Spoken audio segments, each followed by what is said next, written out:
ایک کاروان تو سرخ سے آیا تھا. اب دیکھیں کیسی کیسی عقیدت ہوتی ہے لوگ. سرخ یہاں سے تھوڑا سا فاصلے پر ایک شہر ہے, وہاں سے ایک کاروان آیا تھا. پرانا زمانہ تھا, پیدل تقریباً لوگ تھے, نوجوان تھے, جوان تھے, آئے تھے مولا رضا کی زیارت کرنے. اس کاروان کے اندر ایک نابینا شخص تھا. سب نے زیارت کی. زیارت کرنے کے بعد جب یہ اپنے شہر کی طرف جانے لگے تو راستے میں جو جوان تھے انہوں نے کہا کہ ہم اس جو نابینا اندھا ہے ہمارے کاروان کے اندر, اس کا تھوڑا سا تفریح لیتے ہیں اور تھوڑا سا وقت پاس کرتے ہیں تاکہ اچھے طریقے سے سفر گزر جائے. انہوں نے طریقہ لے کے بڑا خطرناک استعمال کیا. آپس میں 3-4 دوست مل گئے. انہوں نے کہا کہ ہم اپنے اپنے ہاتھ میں پھول توڑتے ہیں, پھول اپنے ہاتھ میں لے لیتے ہیں اور ایک دوسرے سے اس طرح سے باتیں کرتے ہیں کہ مولا رضا سے جب ہماری زیارت ہوئی تو مولا رضا نے کتنا خوبصورت پھول دیا ہے ہمیں, دکھاؤ تمہارے پاس کیسا پھول موجود ہے اور بتاؤ تمہارے پاس کیسا پھول ہے. اب یہ آپس میں اس طرح سے جب بات کر رہے تھے, جو نابینا تھا اس کا دل ٹوٹ گیا.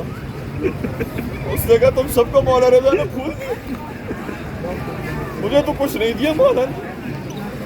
مولا مجھے توقع نہیں تھی کہ آپ بھی تفریق رکھیں گے.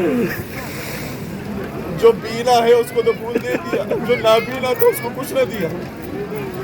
اب یہ بیچارہ رو رہا ہے, اس کو پتہ ہی نہیں ہے کہ ہوا کیا ہے, کہ آپس میں مذاق کر رہے ہیں. جب بات بہت زیادہ آگے بڑھ گئی کہ تمہیں نہیں ملا, ہم سب کو تو ملا ہے, تمہیں کیوں نہیں دیا, لگتا ہے کہ تمہاری زیارت قبول نہیں ہوئی. بس اس قدر ٹوٹا, کہتا ہے میں اپنی زیارت قبول کروا کے آؤں گا. اور لوٹا دوبارہ, آیا مشہد کی طرف مولا رضا کی زیارت کرنے کے لیے. اب یہ وہاں پر وہ ہنس رہے, مذاق کر رہے کہ دوبارہ جائے گا, روتا روتا تھوڑی دیر کے بعد واپس آئے گا.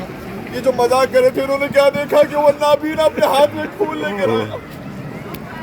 کہا کہ یہ پھول مجھے بھی مولا رضا نے دے دیا, جو پھول تمہیں دیا تھا وہ مجھے بھی دے دیا.